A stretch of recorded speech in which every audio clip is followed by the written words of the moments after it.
Hi hello అందరికీ నమస్కారం. ఈ సెషన్లో మనం క్యాస్కేడింగ్ రిఫరెన్షియల్ ఇంటిగ్రిటీ కన్స్ట్రెయింట్ గురించి చూద్దాం. క్యాస్కేడింగ్ అంటే ఏంటంటే యాక్చువల్గా మనకి క్యాస్కేడింగ్ డ్రాప్ డౌన్ బాక్స్ ఉంటాం. లైక్ మనకి ఎలా అంటే కంట్రీ, అలానే స్టేట్ అంటే డిస్ట్రిక్ట్ తీసుకున్నాం అనుకోండి.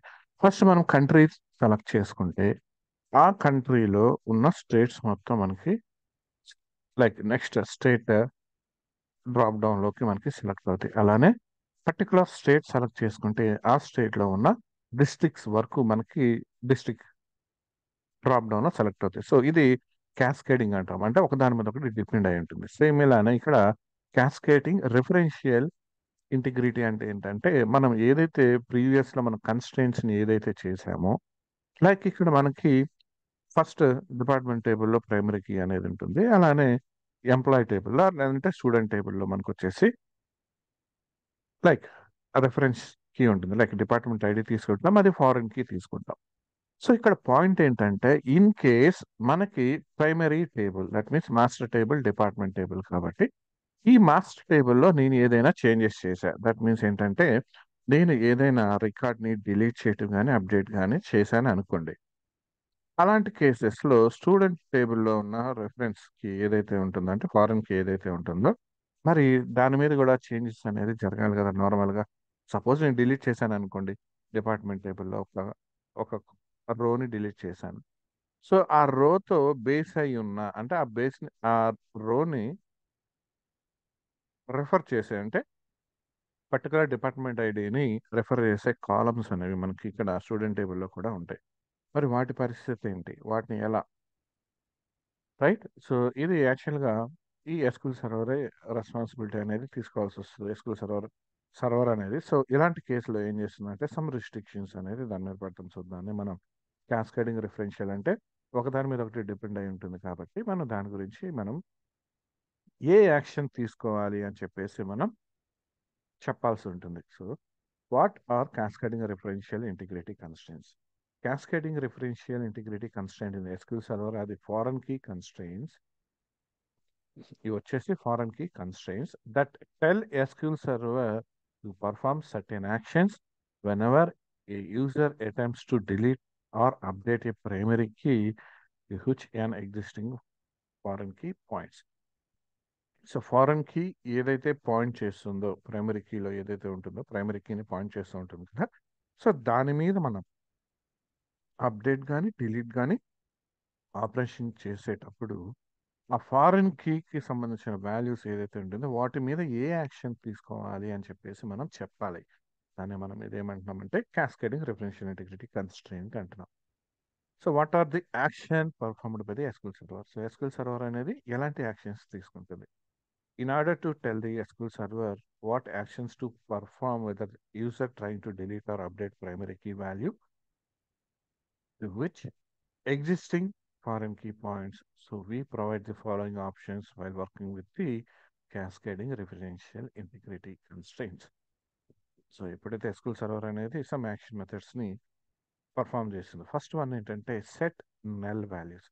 సో ఇన్ కేస్ మనం క్వరీ జనరేట్ చేసేటప్పుడు దట్ మీన్స్ అంటే టేబుల్ని జనరేట్ చేసేటప్పుడు ఫారెన్ కీ కన్స్ట్రెయింట్స్ ఎక్కడైతే మనం అప్లై చేసినామో అక్కడ కనుక మనం సెట్ నల్ అని చెప్పి ఇచ్చామనుకోండి, అప్పుడు ఏం జరుగుతుందంటే if a user tries to delete or update a statement that will affect rows in the foreign key table, that means primary table, that means master టేబుల్లో ఉన్న primary key, that means like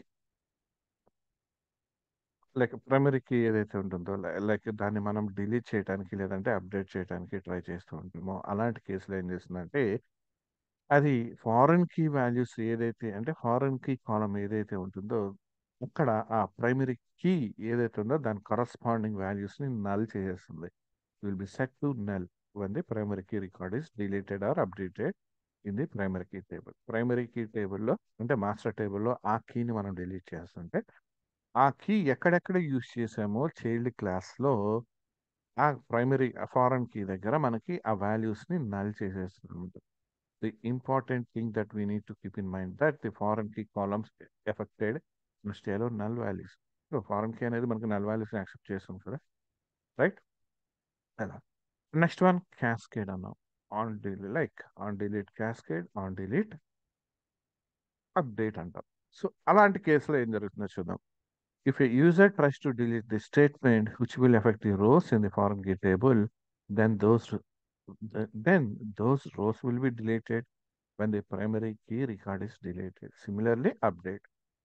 so cascade means ఏంటంటే మనం ఏదైతే operation చేస్తున్నామో that means primary కీలో primary table, that means master టేబుల్లో primary కీలో మనం ఒక వాల్యూని కనుక డిలీట్ చేస్తే ఒక రోని, సో ప్రైమరీ కీ ఉంటుంది కదా, మరి దాన్ని పాయింట్అవుట్ చేసే ఫారెన్ కీ అనేది చైల్డ్ టేబుల్లో ఉంటుంది కదా. సో దట్ మీన్స్ దానికి రిలేటెడ్గా అంటే ఎన్ని టైమ్స్ అయితే ఆ కీ, సపోజ్ నేను వన్ అనే ప్రైమరీ కీ నేను డిలీట్ చేసిన, సో అలాంటి కేసులో ఏంటంటే ఆ వన్ అనే ఫారెన్ కీ లైక్ ఆ కాలంలో ఎక్కడైతే నాకు child table, that means student టేబుల్లో ఎక్కడెక్కడ పాయింట్ చేస్తూ ఉందో ఫారెన్ కీలో ఉందో ఆ రోస్ మొత్తం కూడా మనకి డిలీట్ అవుతాయి. అలానే అప్డేట్ చేస్తే అప్డేట్ అయిపోతాయి అన్నమాట.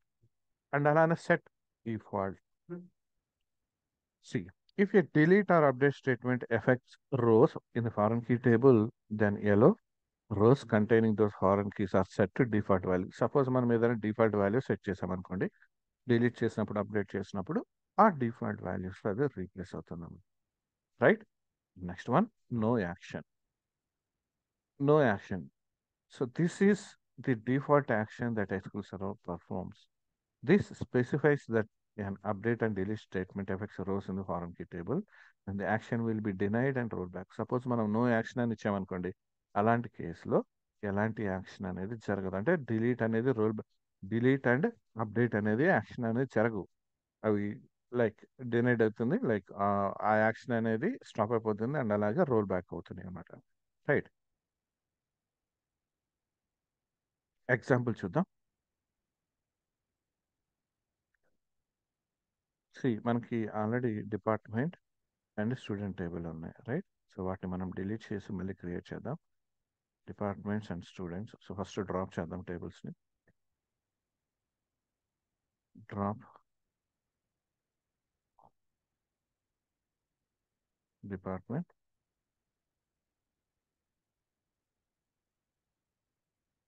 డిపార్ట్మెంట్స్ అండ్ స్టూడెంట్స్ ఉంటాయి, రైట్. సో ఫస్ట్ నేను వీటిని డ్రాప్ చేస్తున్న tables.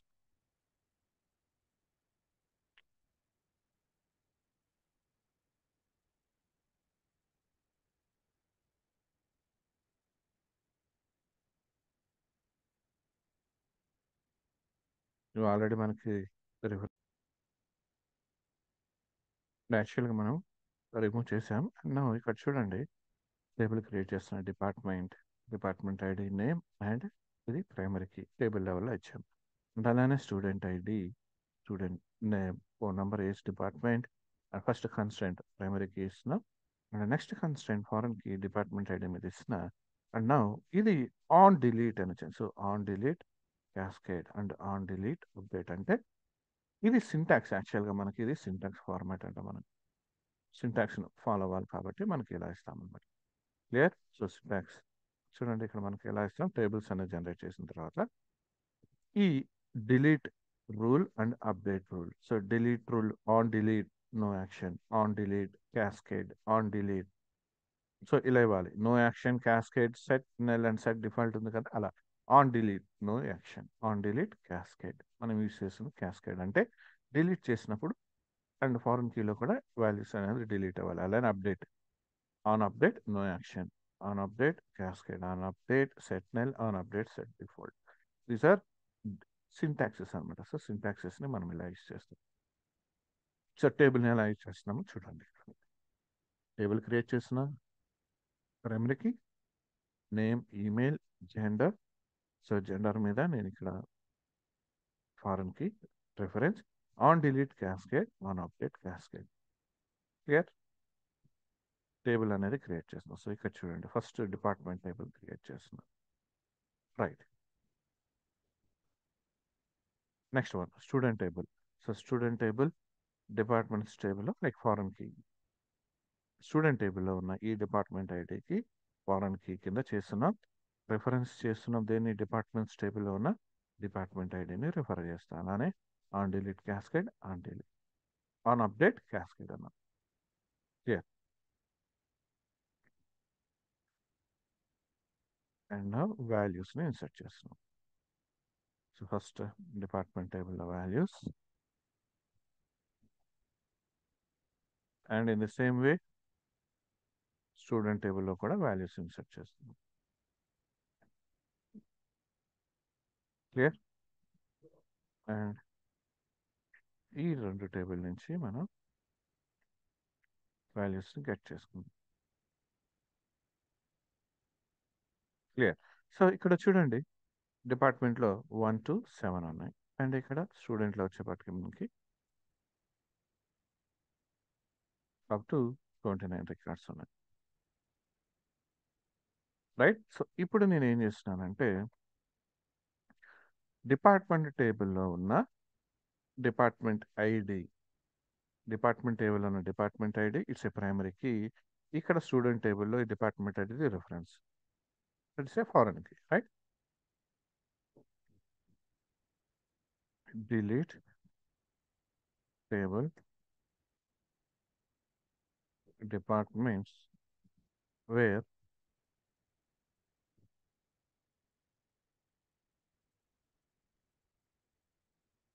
Department ID equals to 1. So యాక్చువల్గా నేను ఆన్ డిలీట్ క్యాస్కేడ్ అని ఇచ్చాను. దట్ మీన్స్ నేను ఇక్కడ ఏ యాక్షన్ చేస్తున్నానో అక్కడ కూడా సేమ్ అదే యాక్షన్ రావాలి. So delete table departments where department ID, like delete one row affected, delete departments where department ID equals to 1. And now ఇప్పుడు చూద్దాం, డిపార్ట్మెంట్స్ టేబుల్లో 1 అనే కాలం లేదు, లైక్ 1 అనే డిపార్ట్మెంట్ ఐడి అనేది లేదు మనకి. Right? And in the same way ఇక్కడ చూడండి, స్టూడెంట్ టేబుల్లో కూడా మనకి 1 అనే డిపార్ట్మెంట్ ఐడి లేదు. చూడండి ఇక్కడ కూడా మనం డిలీట్ చేసేసాం. అంటే మనం ఎప్పుడైతే డిపార్ట్మెంట్ ఐడి మీద మనం అప్లై చేసామో సో ఆటోమేటిక్గా మనకి స్టూడెంట్ టేబుల్లో కూడా కాలం అనేది డిలీట్ అయింది. రైట్? కరస్పాండింగ్ రోస్ అనేవి డిలీట్ అయినాయి మనకి. Clear? So this is the cascading referential integrity అంటాం. సో దీన్ని మనం referential cascading, like cascading referential integrity. And అలానే మనకి సెల్ఫ్ రిఫరెన్షియల్ ఇంటిగ్రిటీ కన్స్ట్రెయింట్ ఉంటుంది. సెల్ఫ్ రిఫరెన్షియల్ ఇంటిగ్రిటీ అంటే లైక్ మనకి ఒక ఆర్గనైజేషన్ తీసుకున్నాం, ఆర్గనైజేషన్లో ఎంప్లాయీస్ అనేవాళ్ళు ఉంటారు. రైట్?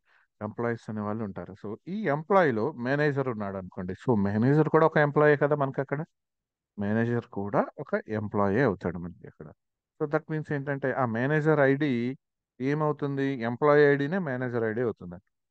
ఎంప్లాయీ ఐడిని సో ఇక్కడ చూడండి ప్రైమరీకి కూడా లైక్ ఇట్స్ ఎంప్లాయీ ఐడి అనుకుందాం. అండ్ ఇక్కడ ఇది చూడండి మేనేజర్ ఐడి. సో సపోజ్ తీసుకోండి, సపోజ్ ఏదైనా ఒక మేనేజర్ ఉన్నాడు.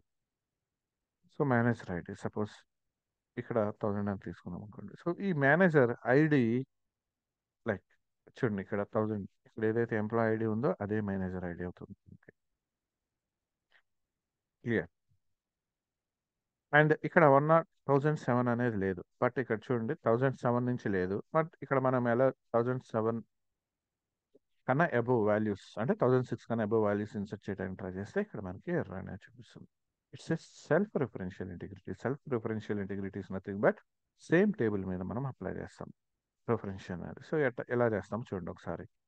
Same employee table, employee ID constraint, ఇది primary key. Next employee name, job, manager ID. So manager ID constraint create చేస్తున్నాం. Right? Manager ID underscore FK. So foreign key references same table, employee table, same టేబుల్లో ఉన్న employee ID, same టేబుల్లో ఉన్న employee ID ని మనం reference కింద తీసుకున్నాం. దీన్నే మనం సెల్ఫ్ రిఫరెన్స్ ఇంటిగ్రిటీ అంటాం. రైట్? క్లియర్? కాన్సెప్ట్ అది అర్థమైంది అనుకుంటున్నాను. మళ్ళీ న్యూ వీడియోతో మళ్ళీ కలుద్దాం. Thank you.